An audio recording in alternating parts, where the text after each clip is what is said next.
Okay, so Medlink Students has decided to organize this webinar for you guys to give you insight into studying medicine and dentistry abroad in Europe. During this conference, you'll learn about the opportunities available for you abroad, and you'll be able to ask as many questions as you like. We have two experts who will be answering the questions in real time for you guys. So feel free to shoot your questions throughout. And if you want to direct your question to one of the panelists, then go ahead and do that by putting the name of the person who spoke. So today we have a great lineup for you of great speakers who are doctors and dental students and medical students and student advisors who are currently also supporting students that are studying abroad, whether it's medicine or dentistry. And on top of that, we have our own Medlink Students support team who help students with regards to advice and on-ground support.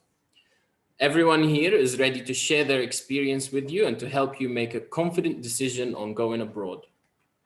So today we have with us a really good list of panelists, and the speakers will be here, Dr. Sam, who is a dermatology specialist. He studied medicine abroad. He's a British doctor, and he is the founder of Medlink Students. We have Dr. Nihal, who is an NHS consultant who has been supporting students with studying medicine, with teaching them clinical skills, especially during the COVID season and the COVID pandemic, and given lots of classes for our students to study abroad. We also have our senior advisors, Edmund and Tom, who I'm sure if you contacted us before, you would have spoken to them. We also have Emma, who will answer some questions for you on clinical rotations and doing your clinical rotations at home in your country, such as the UK. And we have a great lineup of really passionate students as well with us, starting with Amy, Amira, Rihan, Megana, Jamal, and Ashok. So everyone here will be sharing their experience and talking to you about why they chose the path that they chose. So the outline, we'll talk about lots of things for you today based on all the feedback that we've received, all the requests we've had from you guys asking us for several things. We'll be talking about us, who we are and what we can do for you, the benefits and the pros of going abroad and pursuing your dream abroad, what medical education in Europe is like, for example, the structure, the style of teaching, and so on. Medical universities in Europe that teach in English, all the opportunities we'll list to you. We'll also talk to you about the entry requirements and how we can help you. We'll also expand on the tuition fees and the living costs, and the degrees, where they are recognized and whether they are or not recognized. And we'll talk about COVID and how universities abroad have adapted to this. And then we will talk about clinical rotations and organizing these in your country. And then we'll give you an opportunity to do a Q&A. So who we are Medlink Students.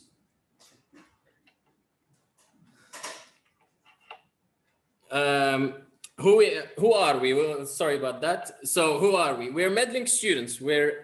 We started this organization as a group of doctors and medical students to support students like you with giving honest feedback, honest advice, and support to students, where we tell you what are the good and the bad about each university to make sure that you are well informed so you can make the best choice on what's best for you.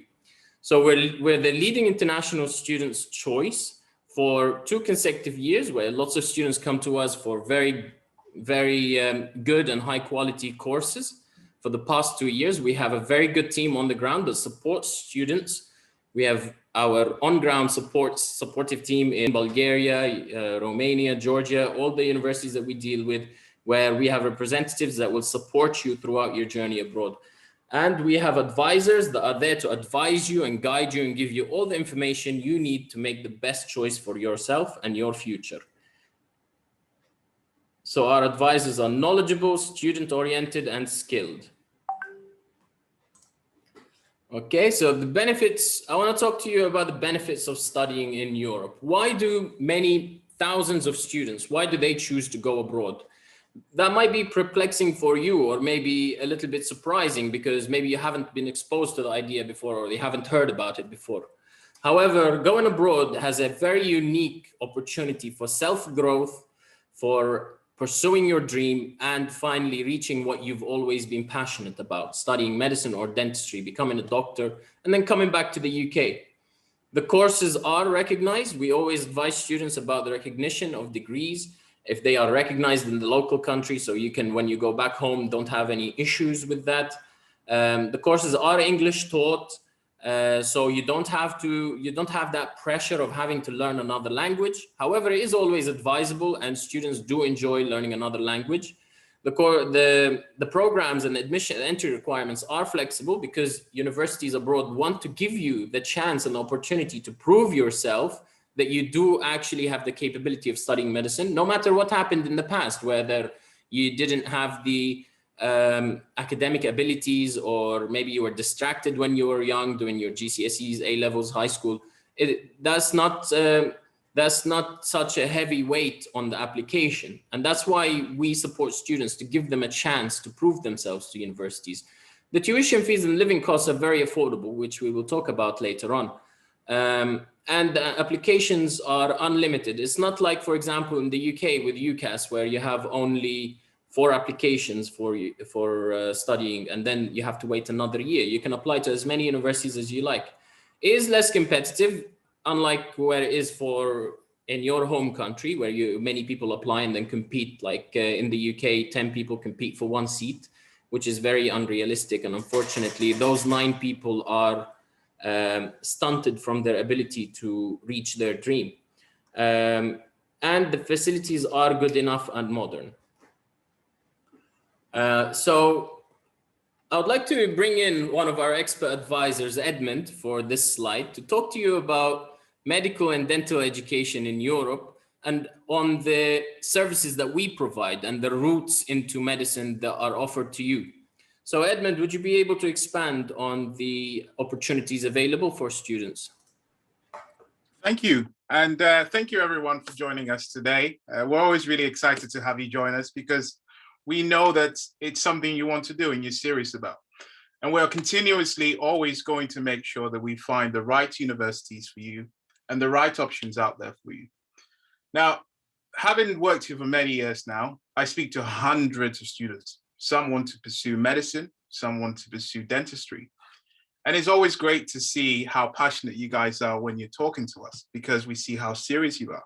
Unfortunately, you're not given the opportunities, or you might have the right grades, but you're not given the right opportunity to actually pursue. So where we come in is we speak with you and really understand who you are, because it's not just about filling in some documents for you and then sending you off to the university. We have to really understand who you are as a student. You know, you might have a budget in mind.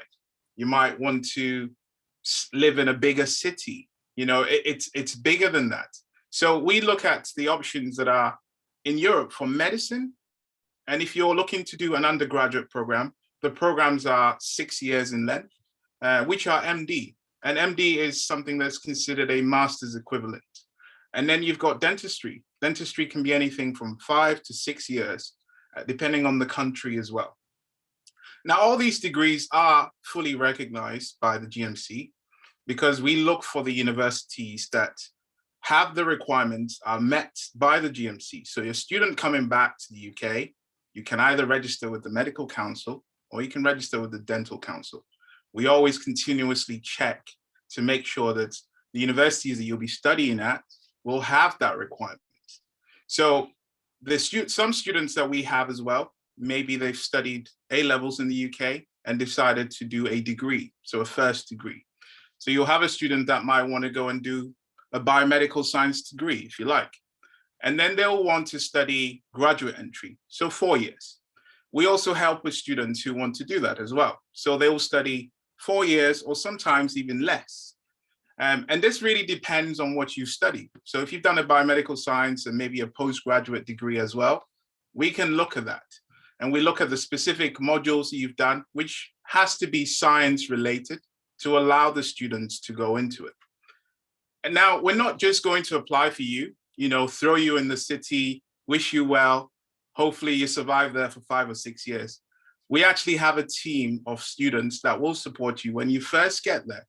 We'll pick you up, we'll come and get you, we'll take you to the university to register. And then we'll invite you to meet everyone from new to old students to help you actually settle in while you're there. Because again, you're not going to be there with your family, but we want to become the extension of your family whilst you study. And whilst you're there, we'll still continue to support you whilst you study. And if you need anything at all, there is always going to be someone out there to help and support you over there. Now, our services goes a very long way from the moment you apply through us to the moment you actually graduate. And then you come back to the UK and we can help you register with either the Dental Council or the Medical Council. And I know this is something that we'll touch on a bit in the call, in the webinar as well.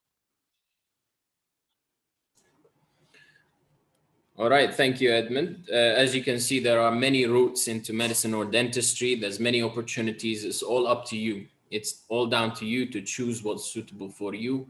And that's why we're here, to guide you and advise you. And also that's why our very good students as well have joined the call to give you some advice about their own universities. So as you see, there are many medical universities abroad. There's so much opportunity. There's so much universities that teach in English, specifically tailored for students that come abroad from the UK, USA, Australia. And all these campuses are filled with UK students like you who are nervous, who are scared, who are worried about coming abroad. But eventually when they come, they give it an opportunity. They give themselves the opportunity to pursue their dream, no matter what. They sacrifice, they give up maybe their friends, their comfort, their home. And then they come abroad in pursuit of what they've always been passionate about. They find that actually all the opportunities available, and the majority of them are actually very international, very safe. And that's why our team is there to help and support students there. So here are some universities and examples of students that have headed to these universities that have really enjoyed the experience and had lots of fun and enjoyed it and made the most out of the opportunity. So then when they graduated and returned home, they were able to practice in their own countries. So as you see, there's a huge range from Bulgaria to Poland. And of course, it might be overwhelming at the start to see so many options.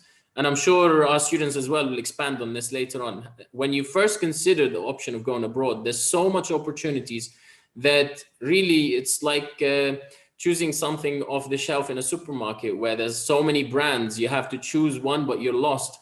But that's why we're here. We're here to guide you and advise you. And people like Edmund or Tom, who will talk later on, they've helped and guided many, many students, and they've helped them achieve their dream. So talk to us so we can speak, so we can explain each option and how suitable it is for you. We'll move on now to Georgia as well to talk a little bit about Georgia. I know some students have asked us about what kind of opportunities and universities are available in Georgia. So we have the European University in Tbilisi, which is a very good high quality university that has a permanent accreditation, unlike some other universities that usually UK students go to. This one's actually got the permanent accreditation by the WFME, meaning that it's an unconditional accreditation, which we'll talk about later on a little bit. I want to bring in our student from there, Meghana, to tell you a little bit about her experience and where she started and where she is now with regards to studying medicine. So hello everyone. My name is Meghna. Good evening, one and all.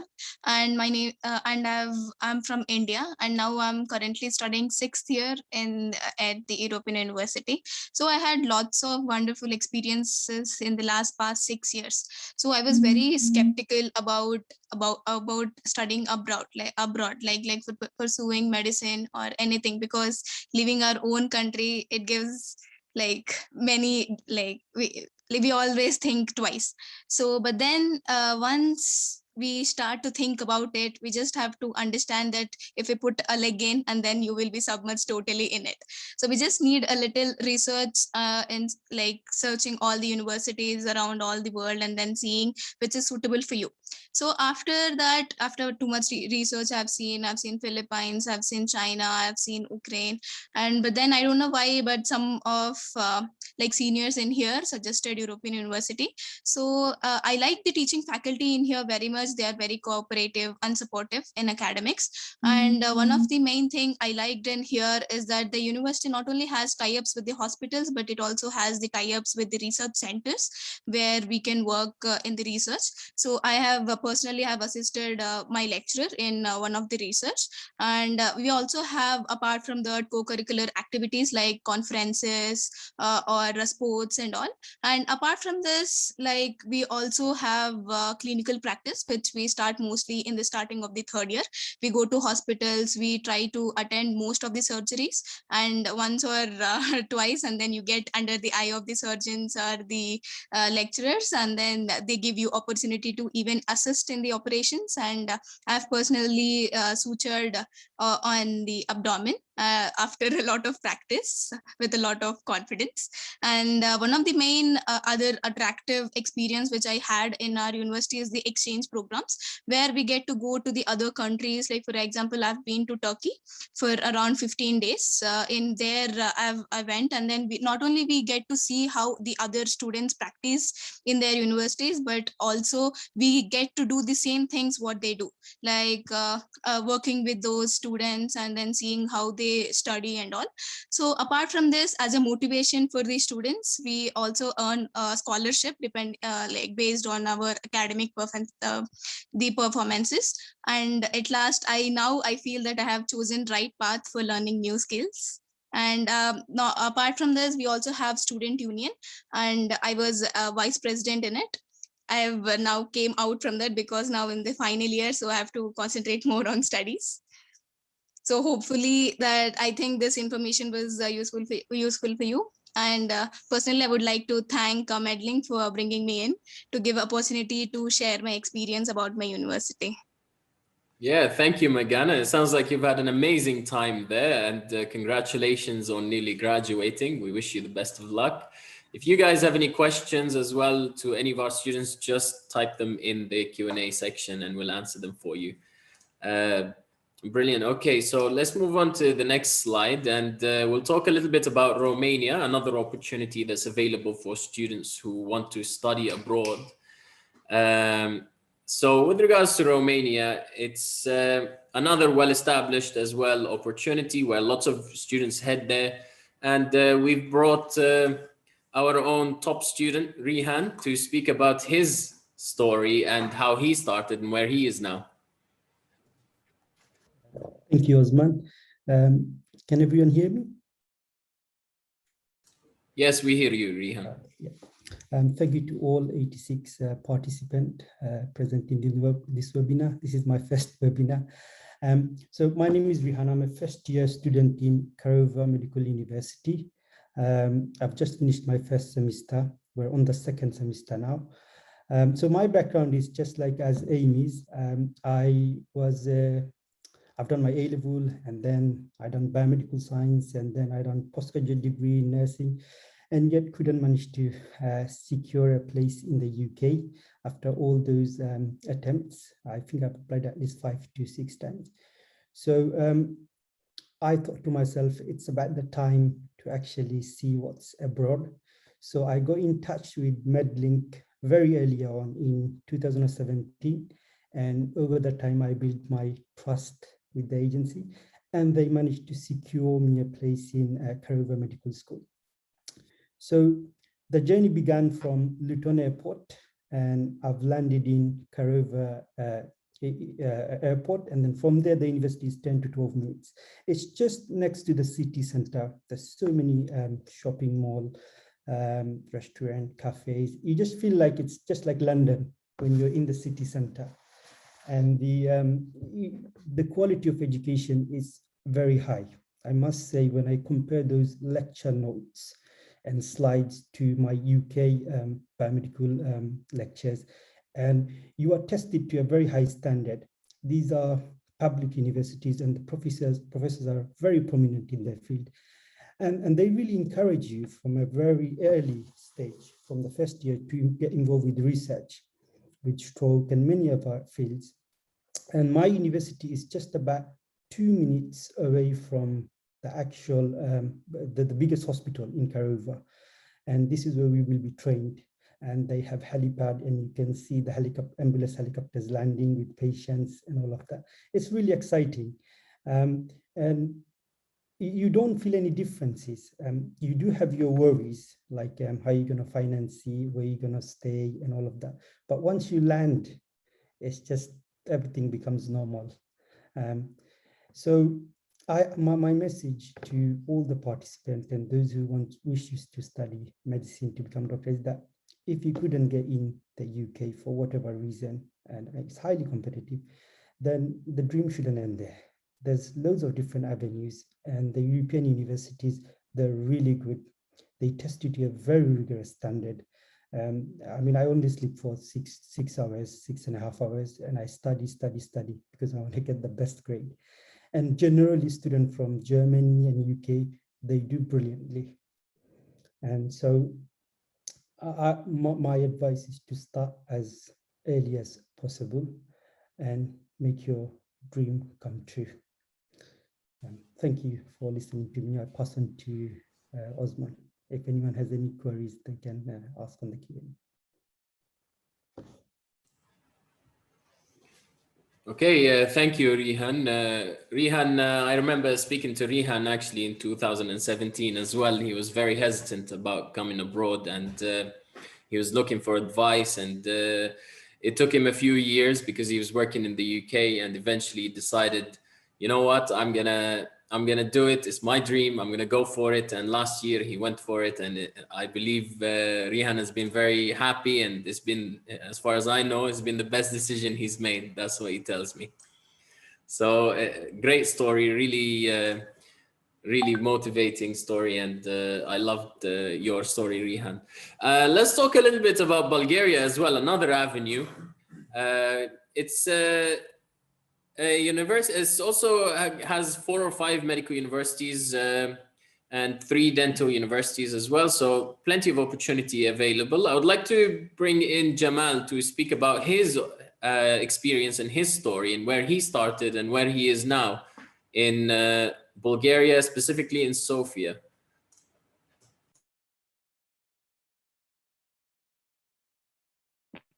So welcome in Bulgaria. Thank you, Osman, to give me the chance to speak.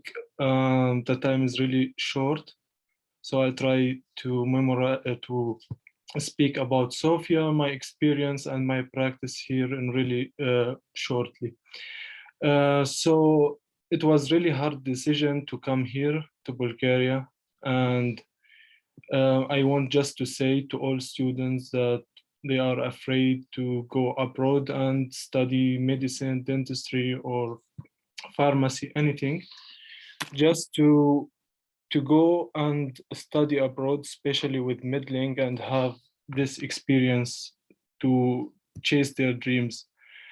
So I am now studying in Sofia. Now I'm living here for around 3 years. Sofia is quite, let's say, not a big city and not small. It's like middle-sized city, where you can find everything you need. About the university, the special thing here in Sofia, that you will have really a good experience, especially in the practice. So after the second year, you will start your practice in the hospital, and if you are really interested to have more and more practice, you can speak with your professors and apply to one of the hospitals here in any department you want to study. Even there is a lot of people here that they can speak English, and the first 2 years in the university you will have also Bulgarian course, so you will have the basics like the basics of Bulgarian language, so you can communicate a little bit with the patients, with the doctors and the professors. So as I said, like studying medicine in Bulgaria and Romania, anywhere, I think it will be the same. If someone interesting to study, just go for it and like have a new experience in your life. And yeah, that's all. Okay. Thank you, Jamal. I just wanted also to ask you one more question. You've also been brave enough to volunteer to be on the COVID wards in Bulgaria as a third-year student. Can you tell us a little bit about what kind of practical experience you were offered by the university there? Yeah, that actually was the greatest experience that I have in my life. I'm working until now in COVID section since 5 months. And it was really a great experience where you can practice your knowledge in medicine.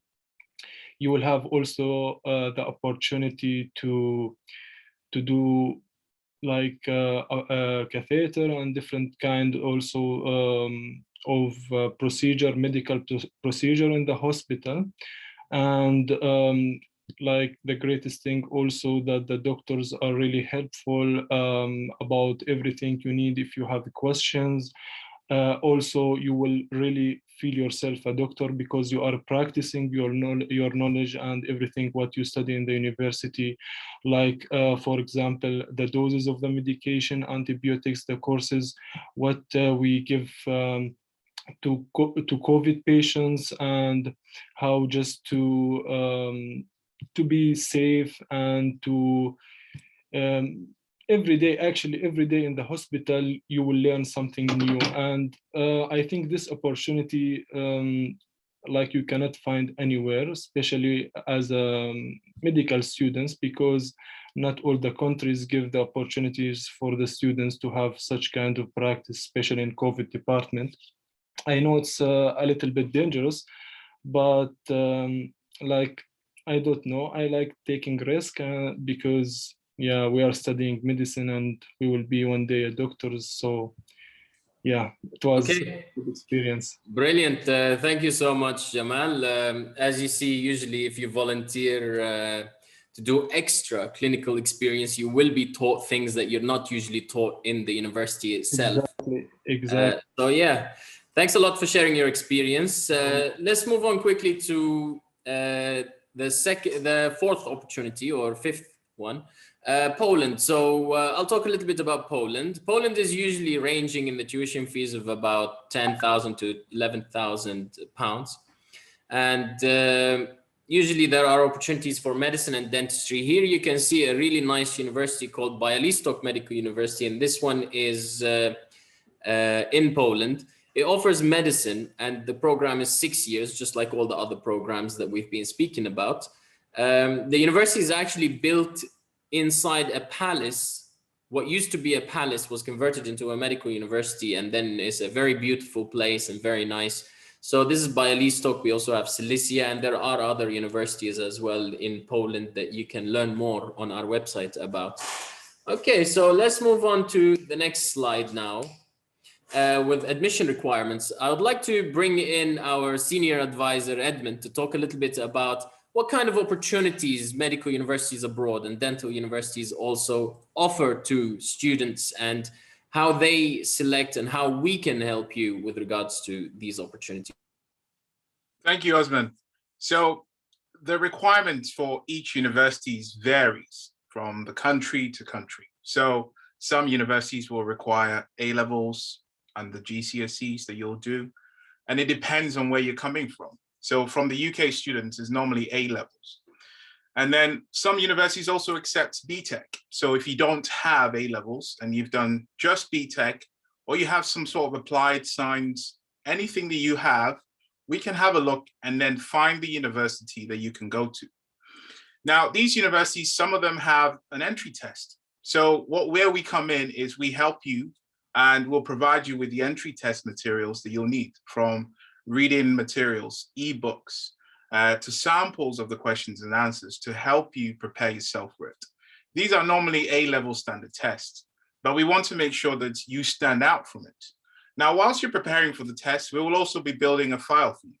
We've worked with these universities for many, many years, and we understand the type of students they need. So we prepare your file exactly how they need it to make sure that you are the right candidate. And when they pick your file up, you'll be given an opportunity to do the test there. Now, some of these tests are done online. Some of these tests are done on campus.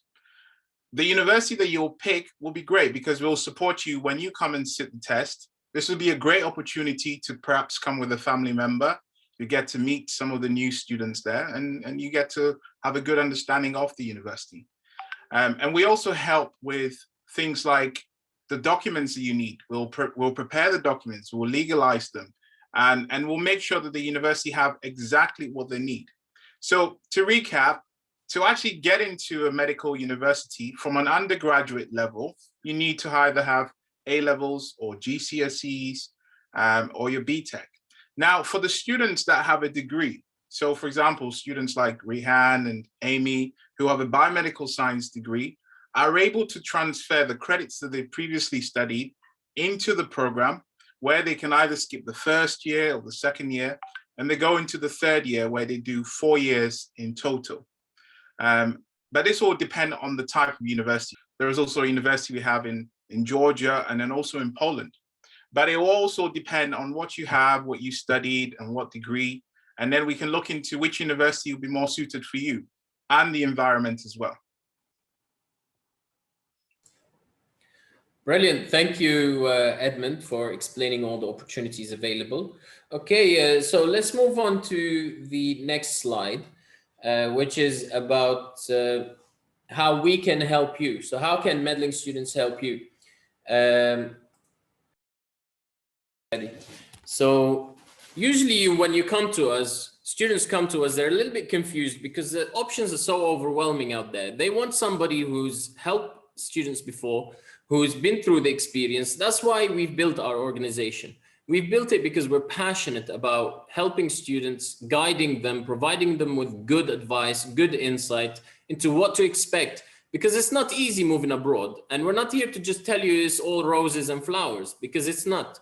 Going abroad, you are sacrificing many things. You are giving up maybe the comfortable lifestyle where you're at home, you're used to the language, you're used to living in the UK or whatever country you come from.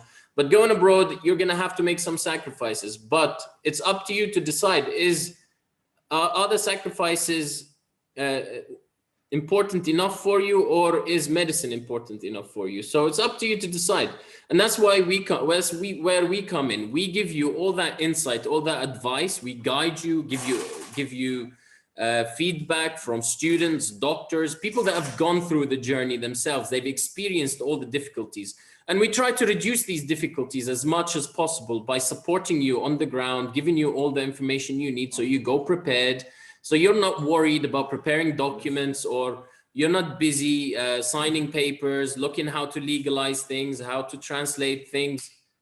And you're not that way, you're not distracted. You're there, you focus on, you're going to a new country, you focus on coming to the new country, you focus on coming and enjoying the experience, making friends, meeting people, networking with an international, huge bunch of people from all over the planet, from all the way from Brazil to China to Japan to the UK to America to Australia. That we have so many people from everywhere that come to us, and we help them and guide them in that way.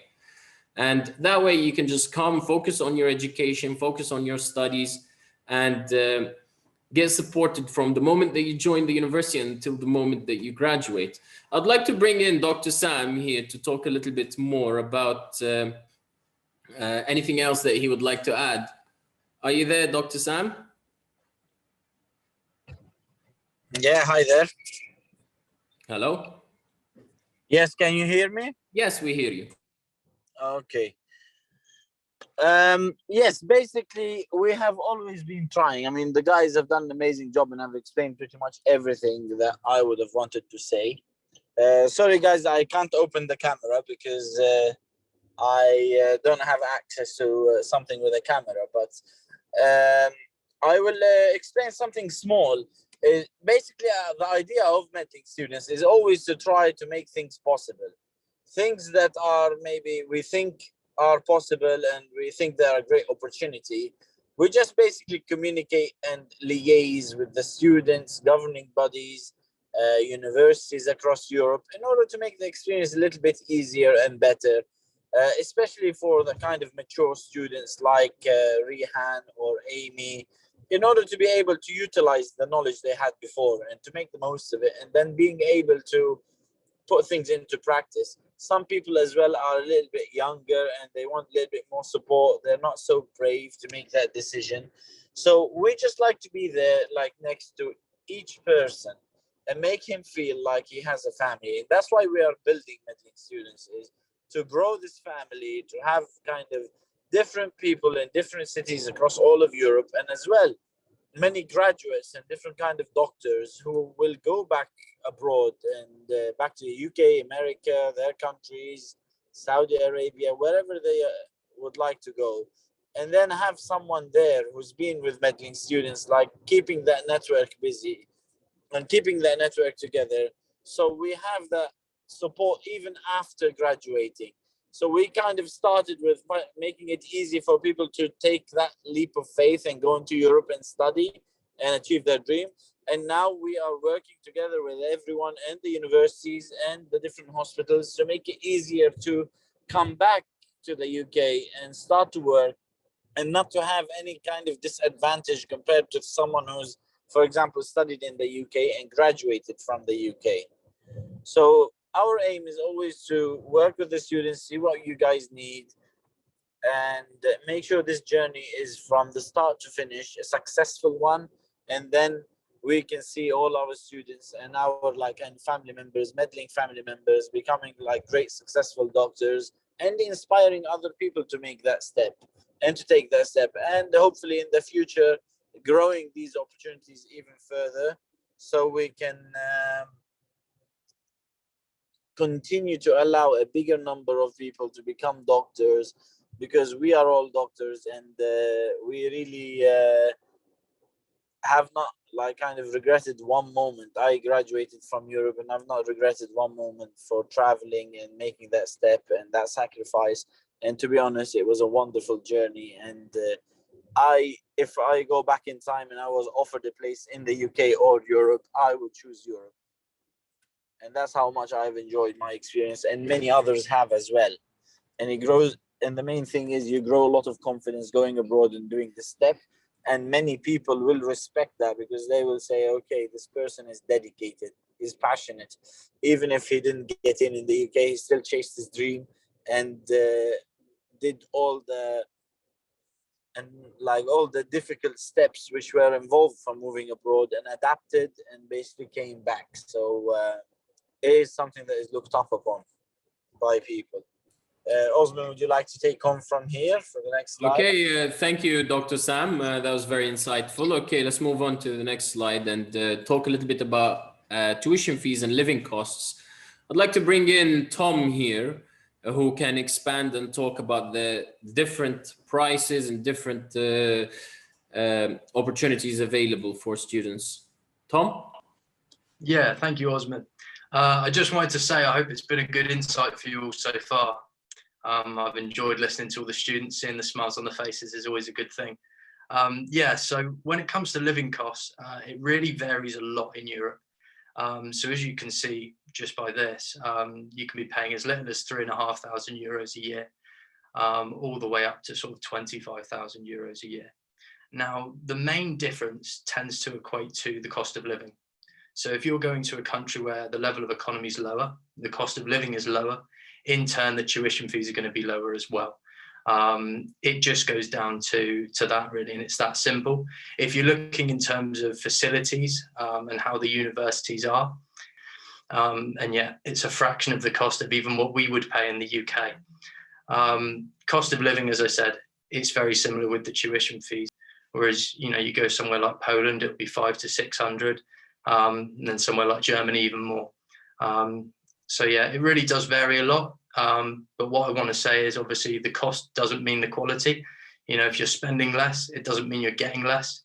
you're still getting a degree that will be recognized. You know, you're still getting that full MD, you're still studying the same, you know, as someone else, and you'll still have a fantastic experience wherever you go.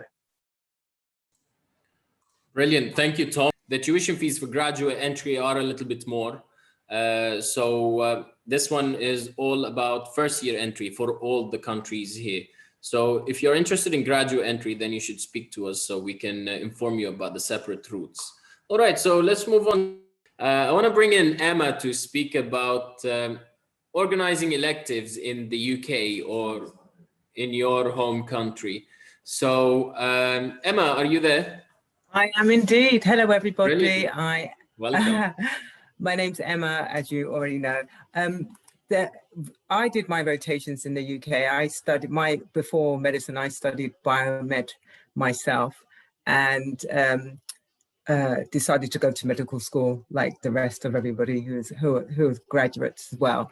Clinical rotations in the UK are possible. There's loads of international students, British students doing it from all over the world. And it's competitive, but there are placements, there's loads of placements. Normally it's broken up into internal medicine, pediatrics, obs and gynae. These are all rotations I've done, obs and gynae, surgery. I did general practice medicine. They're all interesting. You're led by your preceptor, so you'll get a clinical consultant who's your lead, and you follow a normal day that I'd have, for example, would be I'd do ward round from sometimes it started earlier than 9, but between 9 and 5. Sometimes I got in at 8:30, and we did the ward rounds to about 12. Sometimes we were late if there's a lot of patients on the ward, so to about 1 o'clock, and then you had lunch. Or if you didn't have time to have lunch, you probably grabbed something and you went to either the lecture or a clinical lab. And the clinical labs consisted of you learning how to do sutures and just to deal with emergency situations. So if someone had an anaphylactic shock, how you deal with it, and going through the guidelines, the ACLS guidelines, and how to give the medicine and what kind of drugs you would give. It was so helpful. You rotate, like I said, along with the UK students, the FY1s, and I was rotating also with some FY2s, and they're great. I mean, also competitive with them, but they teach you a lot and they want you to do well, and you learn a lot. You gain confidence and you make lifelong friends. You know, the consultants were great. All the doctors really want to help you. There's loads of international doctors, and they all know about the experience of coming to UK from abroad, and they're so helpful. And all the students, they couldn't help us enough. Like especially the international students, you get to help with things like OSCEs. So I was on different stations when the students, when were doing their OSCEs to qualify. I was doing stations, so you actually learn what you need to know when you're getting ready to do your OSCEs, and you also know what not to do. So how to talk to patients. Some students weren't really didn't speak very nice to the patients. Actually, the patients were real patients used, and so they got marked down. So you learn how to talk to them. You need to know your clinical exam. They actually test you as well. So the people that were giving the OSCEs, the doctors there and stuff, they give you a chance to be tested as well. So on patient symptoms, and there's different stations. So cardiology, resp, you get taught a lot of skills, and it's fun. Like I said, the day's pretty long, for 9 to 5 or longer, but you can stay longer if you want to learn how to do take blood or do extra stuff. There are doctors that will help you, especially the FY1s and FY2s. They're really willing to help, and it's all in all an exciting experience. Anybody that wants to do rotations in the UK should get in touch with the Medlink team and really ask them. It's a brilliant experience, and it's a great opportunity that the university is allowing it, and Medlinks have really pushed that. Yeah, thank you. Brilliant. Thank you, Emma. So if anyone's interested in doing their clinicals in the UK instead of abroad, even though we always encourage people to go abroad and experience the culture, experience the richness of the people and the huge insight that you will get from new diseases that you've never seen before, even in the UK. It's really great and fascinating to see these. So going abroad is very insightful and we always advise it, and it's always fun, even though it is challenging. But there is the opportunity also to come and do elective rotations like Emma does rotations in the UK, where you can also study in a UK setting in the NHS, learn how the systems work. So there's positives for both sides. All right, I want to talk a little bit about the course that's provided by Dnipro, which is the one that allows for electives or rotations, sorry, to be done in the UK, as well as also Georgia offering the same thing, the European University in Tbilisi. So these, they have several routes, like we spoke earlier, where you can study in person or online. Due to the pandemic recently, we've had the universities have adapted by introducing online studies. However, the universities still try their best to give as much experience as possible, even though there are restrictions and limitations, and you have to understand there is a compromise with online studies because you're not really building that relationship with the doctor face to face. However, I'll talk to you how similar it is actually, because we've had some questions about this today, about how similar it is to face-to-face studies. So I'd like to bring in Dr. Sam to speak about this. Dr. Sam, are you with us? Yes, I'm here. Yeah, Sorry again brilliant. for not having the camera open. However, yeah, online has been very interesting. It has been a little bit challenging for everyone, even teachers who are not used to teaching online, and universities which were not ready to teach online. Softwares were not put in place. Students didn't like have accounts. Teachers, some of them didn't have the technical skills to kind of manage a room full of online students, and as well as introducing softwares for doing online examination to make sure like assessments and stuff are done in a regulated way. So obviously since last year, since all the problems with COVID, a lot of universities have well, not a lot. Every single university around the world has adapted an online system now. Even the UK universities are teaching online still till today. Students in medical schools are having to do some online classes. There are some hybrid courses where they're trying to avoid to have like many students in lectures, so no lectures are taking part anymore. Seminars are being discussed online, and the same, even practical work now is being encouraged to be done as much as possible online, and then to keep the minimum possible face-to-face contact.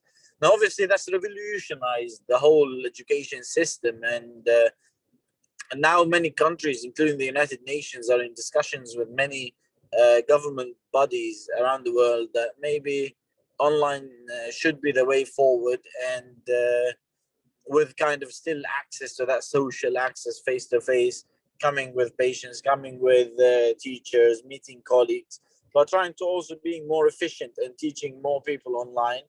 And because it is the new technological age, there are even like nowadays some clinics where you kind of have a diagnosis face-to-face with a doctor online, a patient and the doctor, and it's being encouraged. And actually it's a very fast and rapid growing business in the UK at the moment, online consultations. Osman, are there any specific points about online that people are asking for? Because I think everyone knows about online, but maybe there's some specific questions that I need to answer. Take advantage of this Yes. window to answer. I'd like to ask you actually, is online are online studies recognized, which is a question that we get frequently, including in the chat now. Recognized by the GMC, sorry. Yes, that's a good question, actually. Thank you for asking me that. I would have never thought to answer something like that. But it's a bit vague as well, vaguely asked. And it's commonly, I think, asked like this, which is, are online studies recognized? Now, back in a few years ago, I think about 8 years ago, the GMC issued some documents where saying that online studies or distance, they never said online studies, but distance learning as well as self-learning are not accepted by the GMC. And that was around 8 years ago. What the GMC basically was referring to in that time, there are some platforms that have grown around like Caribbean and some Eastern countries where you can kind of just enroll on an online platform and kind of self-study and graduate and then have a diploma. And that was considered online. Now, obviously today in the last 1 year, online has changed completely. Now online is similar to kind of face-to-face learning where you actually do lectures. You attend lectures with a professor teaching and interacting with students and Q&As. And there are seminars taking place as well as online assessments. So there are two different kinds of online when you ask about online. Now the online where you just register on some sort of platform or website and just like complete courses alone and stuff like that, that is absolutely not recognized. However, obviously online studies today are being done by UK universities, American universities, European universities. So it is 100% recognized because they are not online, just like someone going online and studying on YouTube. You are interacting, you are attending lectures, you are attending seminars, there are discussions, there are questions. So you're still face-to-face considered with the teacher, and this is recognized. And you are also registered on a recognized medical institution that will obviously give you access to patients and will ensure that you do cover. For example, if you are doing your rotation, they don't expect you to do rotation online. They do expect you to do your rotation in a hospital and meet real patients and complete that and sign off forms and prove that you have completed the legal number of hours that will be sufficient to be recognized by the GMC in order for you to be able to register and enter the FY1. I hope this answers well. Maybe I did dip into a little bit deeper. So if you have any clarifications you'd like me to say, something I didn't explain clearly, Osman, maybe you can check the comments and let me know, or you can ask me. Yeah, thank you, Dr. Sam. I would also like to say that during the pandemic it is accepted, and the pandemic is not going anywhere anytime soon. We are currently going through a third wave at the moment in Europe, and while it is unfortunate, it is normal at the moment to study online, and many universities are studying online. Maybe there are some exceptions, but the majority of universities are struggling to bring students towards patients or to respect the social distancing rules that are in place in that country that are set by the government, not the medical university. So while still this is happening, the universities are trying their best, including the Dnipro Medical Institute, which is being asked about here. It is providing a course which is virtual at the moment because it does respect the social distancing rules in Georgia, in other places as well, where there is a third wave going on or a second wave. So there are people that cannot be in close proximity in lecture halls. So that's why they are studying during a pandemic, which is going on at the moment, and probably going to stay there for a year or so, depending on your opinion and who you listen to. But it's not going to go anywhere anytime soon until everyone's vaccinated. So the GMC does accept at the moment online studies, and medicine is a continuously advancing as well career. So we will also continually advance and try to cope and adapt depending on whatever is going on the planet, because doctors are needed, and medical schools will continue to push as well to teach and advance students into the next level. Just to clarify one point, Osman, I'd like to enter here. Yes, the GMC is accepting online during the pandemic, but these online classes have to be regulated classes by a lecturer, not something like pre-recorded and just sent out, okay? So these lectures have to be pre-recorded, have to be taught. So they actually have to be lectures. Just the point is they are taking form online and not in class due to the COVID problems and stuff like that. So this is happening all over the globe, is 100% accepted, but there are some kind of universities which are not accepted by the GMC, online platforms and stuff like that. So you need to make sure that you're registered in a medical faculty that is actually existing. So it's a physical place where you can go and visit, not some just online platform online or some distant learning platform that just gives you a certificate. So places like Dnipro, places like Poland, like Manchester University, these universities are teaching online, but they are real universities and the lectures are taking part online. The seminars are online, the assessments are online and live with teachers. So they're not something pre-recorded. This is something everyone should take care when selecting an online university, okay? Or online learning, shall I say. Yeah, brilliant. Thanks, Dr. Sam. And also I want to add is that the university tries to keep as much as possible the program as it is to offline, to try and reduce the impact on the learning of the students. So the university has dealt with it very well. The university doctors take attendance for every single class. It monitors every single student's performance. There's homework being assigned. The teachers are interacting face-to-face with students over the cameras. And all this is for the safety of the students, which is what doctors stand for, the safety of the public and making sure everyone is safe. And that's why the whole world is coping with studies by doing online, where teachers are interacting with students, marking them by verbally looking at them and speaking with them during their lectures, and even quizzing them as well orally. So all this comes as part of a proper degree, not some course that is just where you sign up online, like for example, Udemy, you go and watch some videos and you have a certificate. Any other questions that you guys have or uncertainties, you can ask us as well. Okay, let's move on to recognition of degrees because we skipped this slide earlier on. I'll ask Edmund as well to talk about this slide. Edmund, would you be able to expand a little bit about how you address this kind of question for students? Of course. Thank you, Osman. So all the degrees are recognized worldwide. And we actually vet the universities very well before we send students there. Now, coming back to the UK, obviously the GMC, the Medical Council, have the requirements of what they need or criteria of acceptance. We have to check all the universities that we work with to ensure that the degree is recognized fully. Because there's one thing getting you into a university, there's another thing coming back and not being able to utilize the degree. And all the things, all the learning, everything you've done has gone to waste. So we have to also think long term.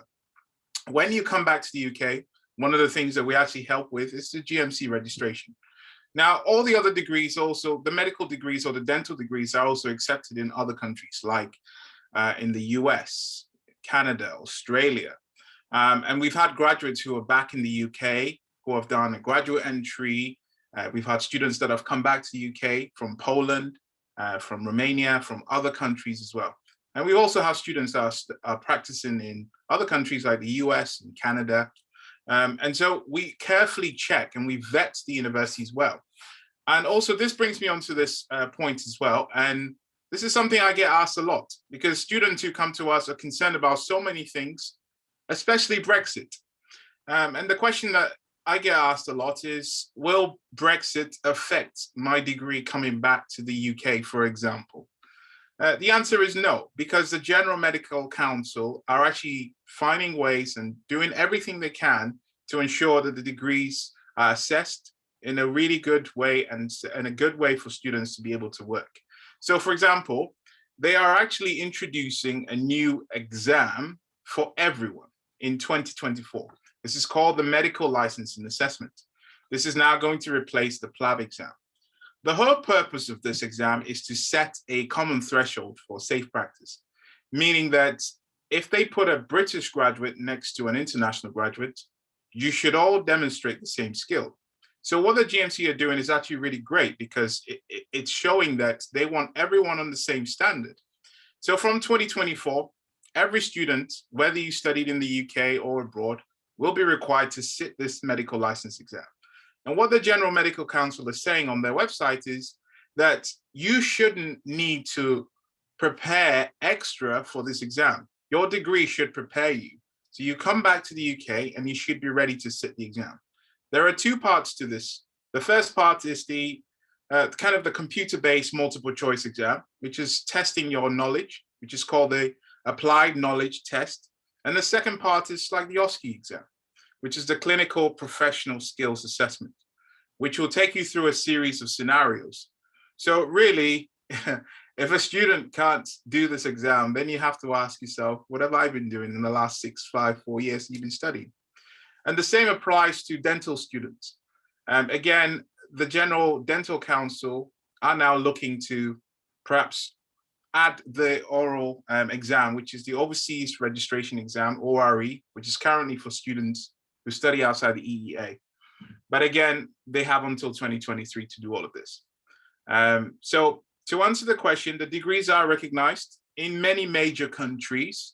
But we also do ask students that when you come speak with us, also check with the medical council you're planning on going to. Just speak to them and say, hey, I'm planning on going abroad. Will the degree be accepted, or have you accepted students from this degree? Or what's the process? We're here to guide you, especially in the UK, or if you want to go to the US, we can also guide you there too, or wherever you like to go. But we always advise that you check with your medical council as well, and just make sure that you can actually practice. Brilliant. Thank you, Edmund. So we'll move on to the next slide, which is about Brexit. Now, a lot of students ask us about Brexit. Brexit happened a while ago and now, but people still ask us about it. It's not so relevant anymore because it doesn't matter whether Brexit or not, because the GMC sets its own rules. And the GMC has decided that whether students will be coming from EU or non-EU countries, everybody will be put on the same pedestal. And Edmund will expand a little bit on this, on how he answers this question shortly. Everyone will be put on the same pedestal, whether you graduate from the UK or from abroad, you will sit the same exam, which is a registration exam in the UK called the UK MLA exam. This will be introduced in 2024, I believe. And this is an opportunity for students to show that they do have the knowledge, they do have a genuine degree, they did actually genuinely study medicine. And as long as you genuinely studied, you have nothing to worry about. Is there anything else you would say, Edmund, regarding Brexit? Especially as well, so I mentioned this. This has been a great thing, although obviously very uncertain for most students, not knowing where to go, whether to even go abroad. Like I mentioned, currently anyone that studies in the UK and in the European Union only really has to do an English test when you're coming from an EU degree. But really coming back from 2024, every single student, medical graduate, will have to sit the medical license exam. This is great. This is a good platform to show a common threshold, meaning that everyone has the same opportunities and the same outcome. So you have to demonstrate your skills, and everything you've put into practice at the university will now be demonstrated by the GMC. So it's good that we have this. And in a way, you could say maybe Brexit has brought in a good thing for us in the UK. All right. Thank you, Edmund. I believe we finished our presentation now. So we'll go to the Q&A. And feel free to write down all your questions or anything that we did not expand on thoroughly. So I see here some questions which are really good. There's many questions that you guys have asked. One question is about transfers. So transfers are usually students who study medicine in one university and then decide they don't like it, or it's not suitable for them, or maybe they had some issues. So they decide to go into another university, transferring into another university to try and maximize the recognition of subjects from their previous university. So we can help students with this, and we do help every year students with this, where they transfer from a previous medical institution to another medical institution by transferring their credits. And this is what ECTS credits are for, where the hours that are sat must meet the hours of the universities. Now, the universities that we work with ensure that students will have enough hours to be able to go back to their country and practice in the UK, in their country. So such as the UK, for example, they require 5,500 hours. The university knows this, they are aware of it, and they are always up to date with the current requirements by the GMC, the Australian Medical Council, the American Medical Association, or the ECFMG, or the MCI in India. So there are many medical councils, and as long as the university has one student even from that country, they will always be conscious because they want their students to succeed, and so do we. We always, our success is always based on our students' success. So we want our students to succeed, to be able to go back home and practice. So we always try to find ways to help the university and the student to meet the requirements of as many medical councils as possible, so students have as much opportunities and doors available for them. So if you have any questions, you can always email us or get in touch on our website and we'll answer your question for you. Edmund, do you have any question that you would like to pick out from the Q&A and answer?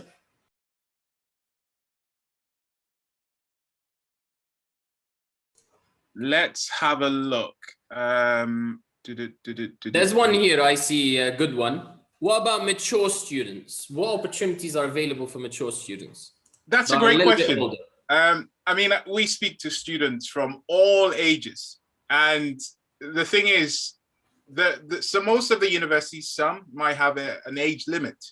But we've worked with students who are in their late 30s, 40s, 50s, even 60s. We admire these students. The reason why we do is because, hey, we see that you've lived, you've had a career, and now you're still thinking about pursuing medicine. So yes, whilst you might feel like, okay, you might be a little old, but you're never too old to still pursue your dream.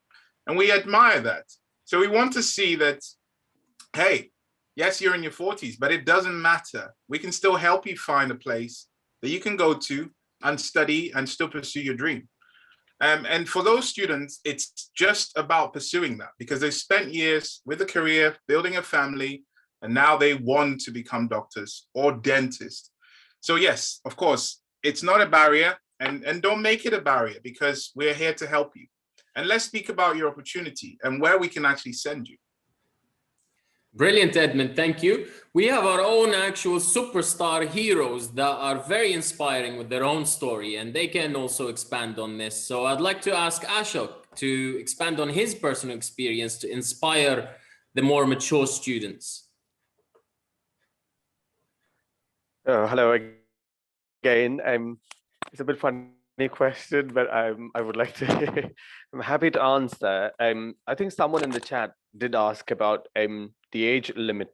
Well, I'm turning 50 in 2 months. I'm 49 now, but I never put age as a criteria for learning because I've done my psychology degree, then I did my social work, did my special education, but I always wanted to pursue medicine. When I applied in the UK, there were like few students who were doing medicine at the age of 59, and there's one who was 62. I was initially very hesitant because I'm going to be with students who are very competitive at the age of 21, 22, and there's a lot of people who join medicine at the age of 18 or 19. But it didn't deter me from anything, and I'm very proud to say that I'm doing medicine at this age in Dnipro. Medlink has provided the opportunity, and the teachers do like me. I'm able to contribute in whatever way possible in terms of navigating all my personal experience and professional experience into clinical setting. I've worked in the NHS, so that gave me the oomph to do medicine at this age. So don't let your age put off with anything. If you want to dream, you dream big.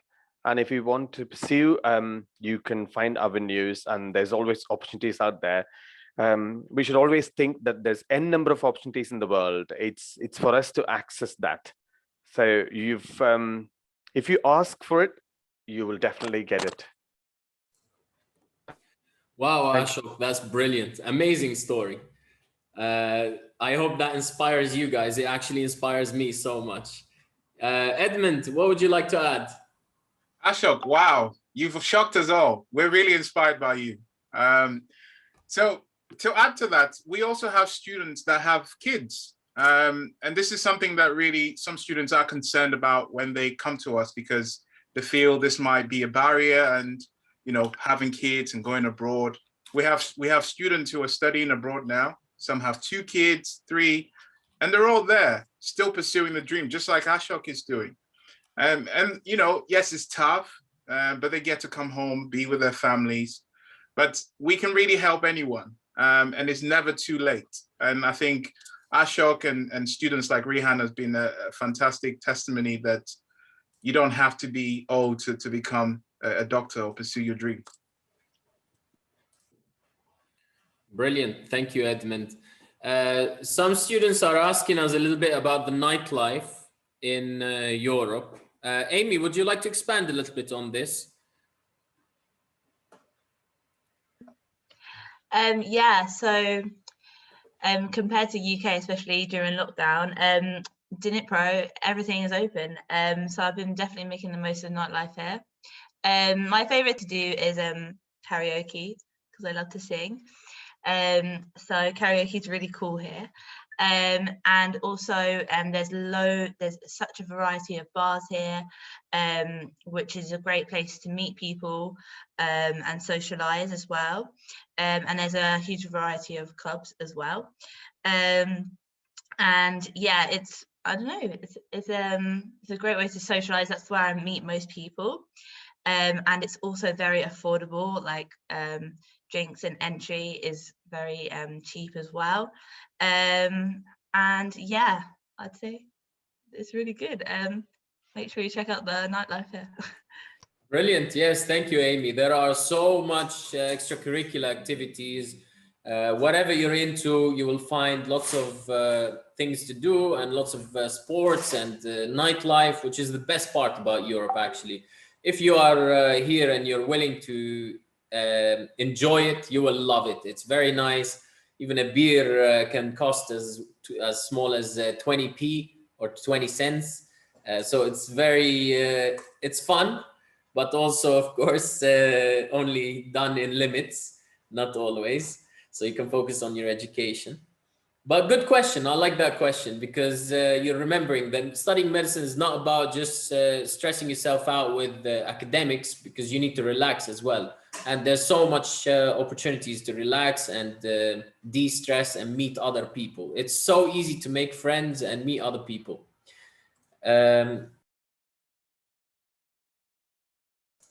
All right. Any other question that you guys can pick out from the chat that you would like to answer? Everyone is welcome to just pick one out and answer it if you feel like you'd like to. I think Rehan would like to add a bit about studying in Romania as a mature student as well, just in case we have students that are thinking about doing 6 years who are mature. Thank you, Edmund. The question comes in like about when it comes to mature students, first of all, finance, and secondly, how are they going to meet those requirements? Now, first of all, the age and finance, I say, should not be a barrier to study medicine. And also, if you couldn't get into UK medical school, doesn't mean the dream of becoming a doctor should end there. Because if you think about it, the finance is just about 5,000 euro in Romania. And if you work in the UK, the average salary is something like £1,200 or £1,200 or £1,300. You can easily save up to go and study there. And see, these opportunities you're only going to get if you step on it now. So the most common question mature student asks me is how am I going to finance it, and is age a barrier? So age is not a barrier. Finance is also not a barrier. If you are from UK, you can easily save that money up. And the time will go very easily. And the quality of education in Romania compared to UK, it's same, the lecture notes and everything. And I think if you've dreamed to become a doctor, you should get on board now. Thank you.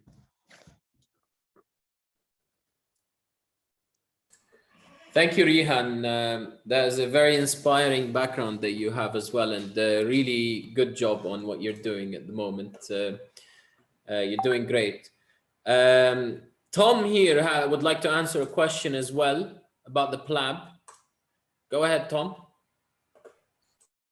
Yeah, so I saw a question about a student asking if they'll have to sit the PLAB when they return to the UK. So from the year 2024, it will be the UK MLA that Edmund was discussing before, so the medical licensing assessment. Now this test, it will be similar in ways, but what it means is you've got a fairer ground to stand on. So wherever you study, as long as you're doing a degree that's recognised and meets all the requirements set up at the GMC, you'll be returning to the UK and you'll be sitting the UK MLA. Now, this is the same case for the students studying in the UK. It's the same case for students studying in the EU and non-EU countries. So when it comes to returning to the UK, it's just going to be the same process. Yeah, I was going to mention this actually. So I think one thing that the UK haven't been able to do is students that come back from the EEA or the EU, because of the rules, the General Dental Council couldn't test their knowledge or introduce the ORE.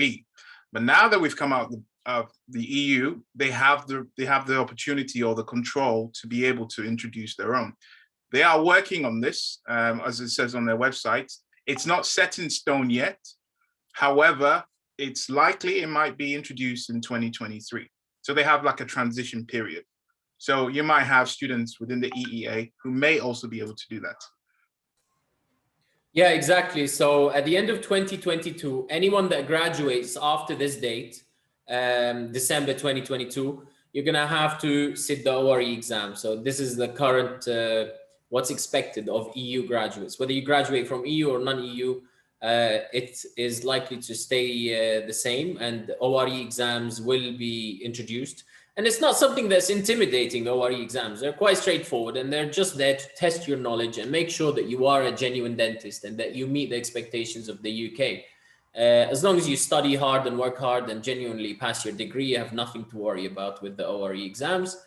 They're just like every exam. If you're terrified of an exam, then study for it. That's all you have to do. You just prepare and you go for it, and you'll be fine. And we do provide also additional supplementary clinical knowledge, like Amira was saying, for dental students to help them add confidence to their dental skills. So every year we will build on this, just like we provide extra OSCE classes as well on the campus and in online as well. So these are both offered in our universities to support students and help them with coping with the online studies. We have a question as well from a student.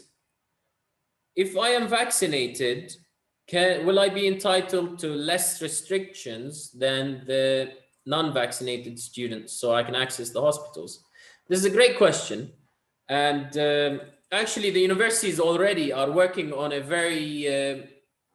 working very hard at the moment to try and provide as much clinical experience as possible while still respecting the social distancing rules.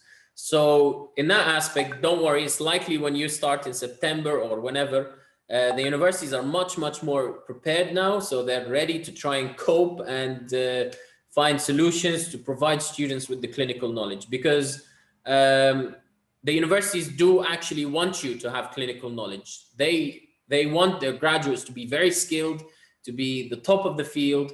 They want you to gain as much knowledge as possible. However, sometimes they are restricted by the governments and the social restrictions. So don't worry in that aspect.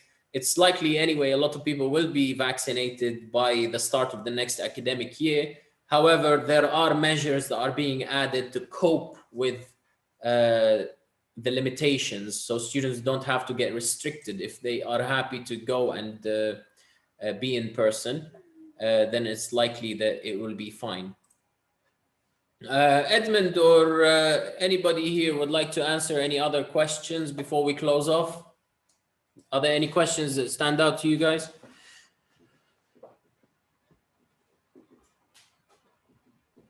I think one of the questions is is it easy to work in the UK after? Now, this is a very good question, and I'm glad this was asked. I think what the concern is that most students have this idea that your degree is kind of looked down upon in a way, but that's not the way the GMC work. There are two things here. When a student comes back to the UK after graduating, doing medicine, what they have to do is get the degree assessed by the medical council. And once they've been assessed, they then go on to doing the PLAB 1 and the PLAB 2 exam.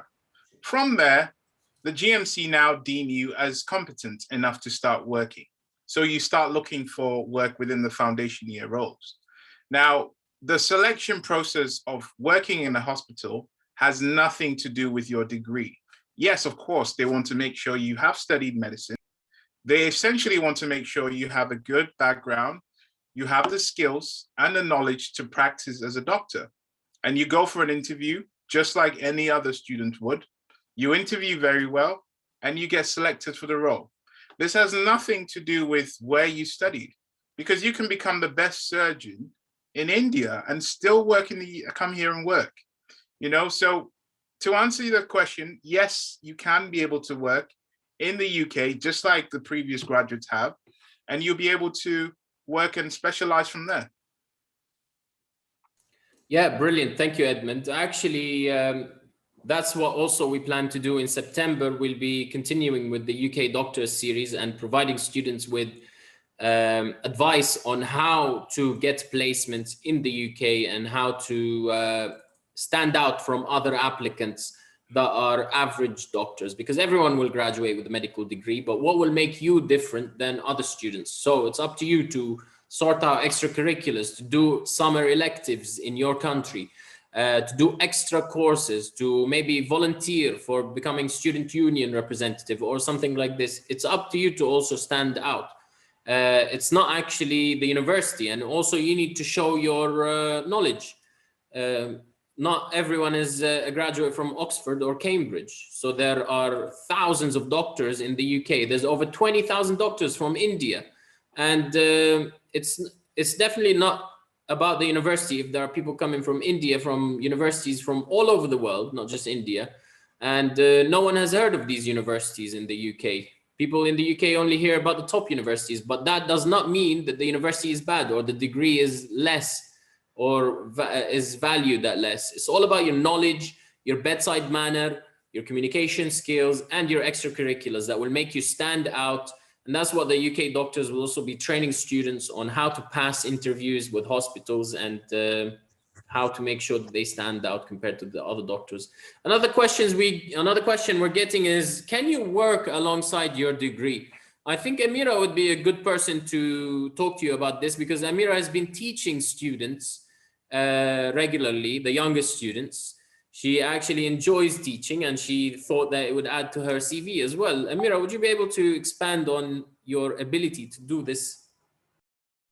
Yes, of course. Actually, I have to say thanks to you for giving me this opportunity to teach. Initially, it was to help the students due to the pandemic. We thought, we need a bit more motivation and let me try doing this. And I've actually enjoyed it very, very much.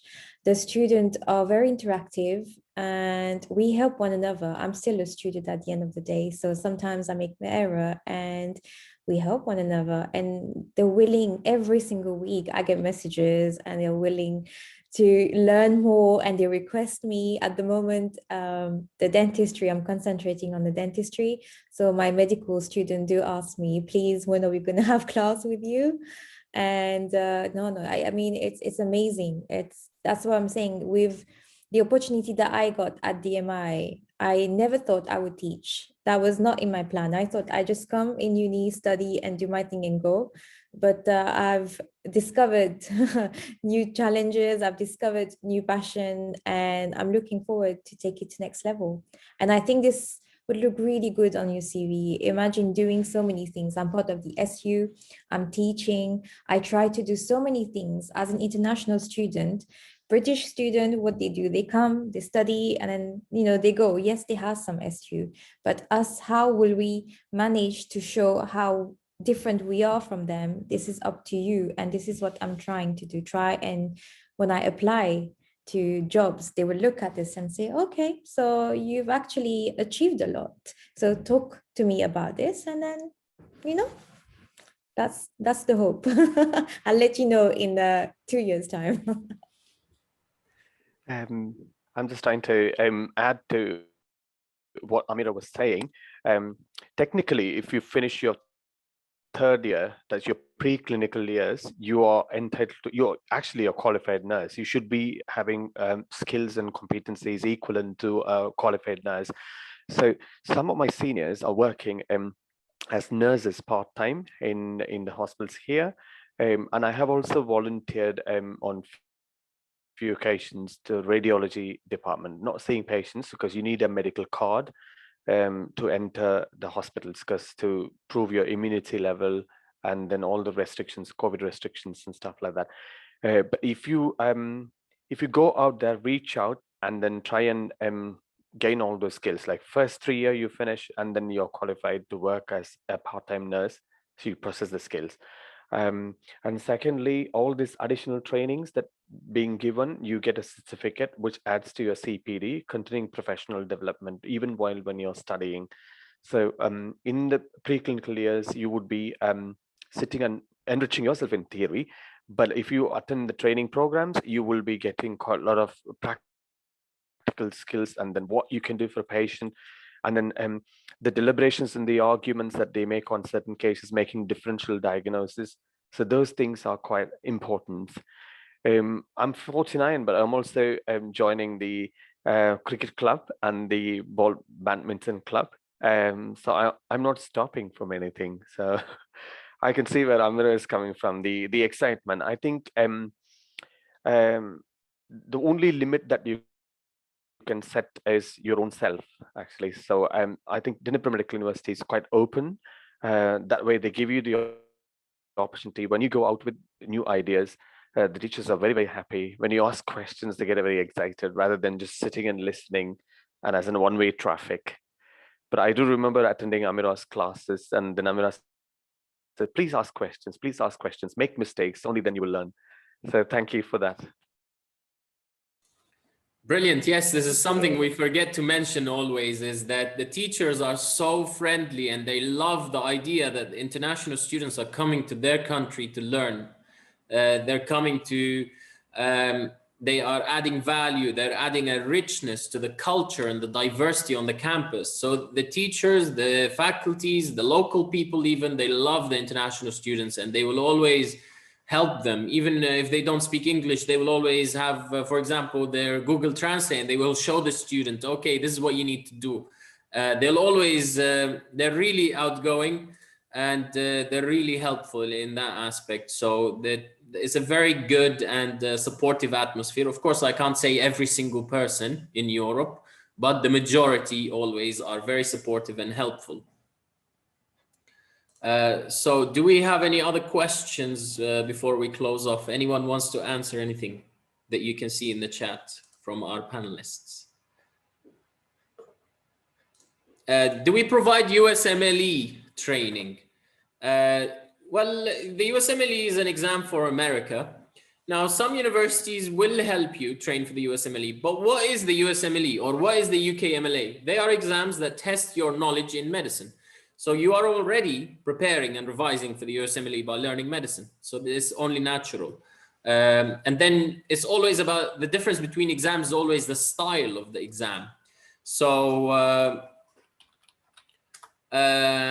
in that aspect, yes, you are learning medicine, you're learning anatomy, you're learning all internal medicine and all these subjects. So of course, yes, you are getting prepared and you are being prepared for all these medical exams. So don't worry in that aspect. You will just have to add and supplement your knowledge and polish it up by answering in the style of the USMLE or the UKMLA or any other exam. So you just have to look through past papers, and that will help you immensely. Yeah. Thank you, Osman. To add to this as well, some universities actually offer the USMLE preparation. So speak to us, let us know where you're planning on going. If it's the US, we'll find a university that you can come to and prepare for it. And to be honest, DiniPro actually really helps the students throughout the whole process. And as you can see, the students are really excited about their opportunity. Sorry, can I add something? In terms of the USMLE, you can also just get the QBank. Like I did USMLE. You can actually purchase the QBank, UWorld, and you can really just go through those questions, because a lot of the questions that come up will be part of that QBank. And also you can purchase the clinical mastery series from MBME if you really want to go to America. All right. So any other final questions before we wrap up? I think that's it. We've basically opened your mind and gave you the curiosity aspect. We're really happy that you're curious.